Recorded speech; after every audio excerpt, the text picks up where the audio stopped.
A little story about how I quit woodworking because it kicked my ass.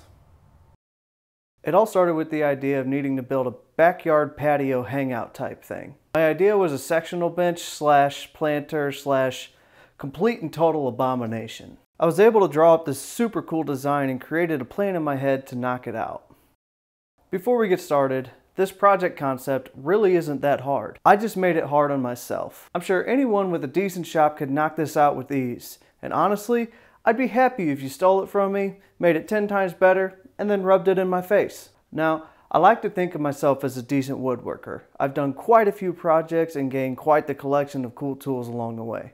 Even though I thought I was great, my naivety got the best of me, and the seemingly simple project got the worst of me. Based off my design, I knew I needed to build an interior set of frames to attach the cedar to. Basically, they're rectangles with a weird angle portion on top that includes a cross piece to hold the lengthy planter thing. The first reason I disliked this build was the materials. A metric shit ton of construction lumber. 1x4 cedar boards, 2x4s, and 4x4s, all from the local big box store, so you know they weren't straight. I started by cutting everything down to rough dimensions so I could manage the milling process easier. What also annoyed me was the fact that I needed so many pieces. Based on the size of the project, I needed 12 frames, which meant I needed to replicate one thing 11 more times. Redundancy is the word that came to mind over and over, again and again. I like my projects to be as square as possible, so I started milling all the 2x4s on the jointer. After that, I ripped all of them down to 3 inches at the table saw. The pine absolutely destroyed my blade with pitch and all different types of disgusting buildup. I finished everything off at the planer, and no specified thickness was actually planned. I just milled them all till they were the same thickness. The final step for the rectangle portion was cutting all the pieces to length with my miter gauge. Now, if this were a smaller project, I'd definitely go with some type of floating tenon joinery. But since there were so many pieces, I decided to go with pocket holes instead. This also made assembly super easy as I just clamped them together and screwed them into place. I did make sure I used the Craig exterior pocket hole screws because they have a coating on them that's supposed to be better for exterior use. After I put together all 12 rectangles, I needed to focus on the top portion, which required some sort of angle. I set my miter gauge to 7 degrees and later found that this was not good enough. If you're like me and know nothing about the angles and seats which provide the greatest comfort, stick to 7 degrees if you want to feel like you're sitting in the back of a 7-ton truck with a steel, perfectly portioned bench. If you're also like me in the fact that I hate math, then this measuring trick would be perfect for you. I just laid the angled piece into position and used a straight-edged, scrap piece of pine to mark the cut line. After I got my miter gauge set to proper length, I knocked out the rest of the pieces for the top portion and screwed them all together accordingly. This included the planter supports, which I just used a scrap spacer to keep them all at the same height. Once all 12 are done, they turned out like this. So far, so good-ish. Oh hey, thanks for sticking along this far. I'd appreciate it if you hit that like button, the subscribe thing, and the notification thingy. It'll really help out. We got a lot more to do, so let's get to it. Moving on to making these hideous pine abominations weatherproof. This is Valspar Duramax Exterior Paint and Primer. It is apparently one of the best budget exterior paints out there, which is needed for putting together and protecting pine, which does horribly outside if not protected. No one likes watching painting, so here's what it looks like after I slopped it on there. Final piece of these bench frames was the base support for the planter portion. It was just a regular 2x6 that I painted in the right spots. Probably wondering why I'm not using a miter saw to cut all of these.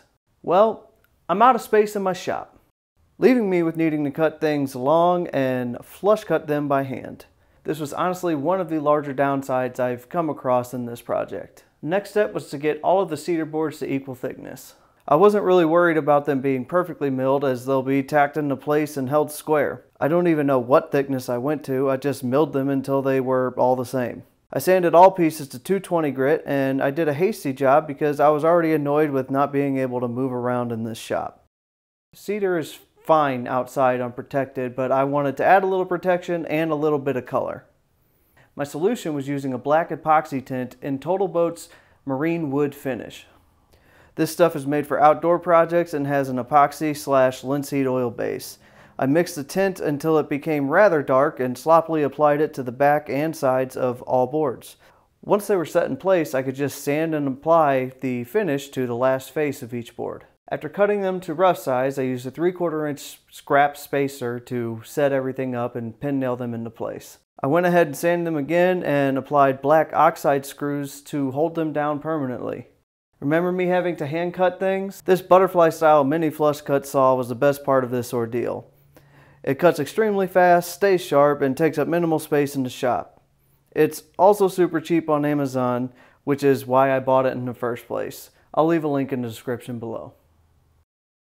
On to the next thing I just ruined without thinking was using a flush trim bit to clean everything up. It was super messy, not just the horrid cuts, but all of the leftover shavings all over my fantastic dad bod. At this point, I decided there was too much to fix due to my piss poor planning. This thing was costing more money than satisfaction, and it was all my fault. It's not that I couldn't have made it better. It's that I didn't want to. I ended up loathing this whole process, and the lack of space in my garage made it that much harder to deal with. Sometimes you need to know when to cut your losses. So that's exactly what I did. I'm not quitting woodworking overall. I metaphorically quit because this wasn't a woodworking project anymore. It turned into a sloppy construction job. I'll be honest, this project was more about getting a video out in time and focusing on my YouTube builds rather than building for passion. But I plan on getting back to my roots and actually focus on woodworking rather than just getting a video out on time. I know quitting is a sign of weakness, but sometimes it could be a sign of knowing when you're in over your head. This whole thing is really just a big learning experience. That being said, what ultimately was learned here was I plan on leaving these hack job construction projects in the past. So if you like what you saw or don't like what you saw, let me know in the comments. Feel free to like and subscribe, hit that notification bell, and be ready for better builds in the future. Thanks for watching. Happy building.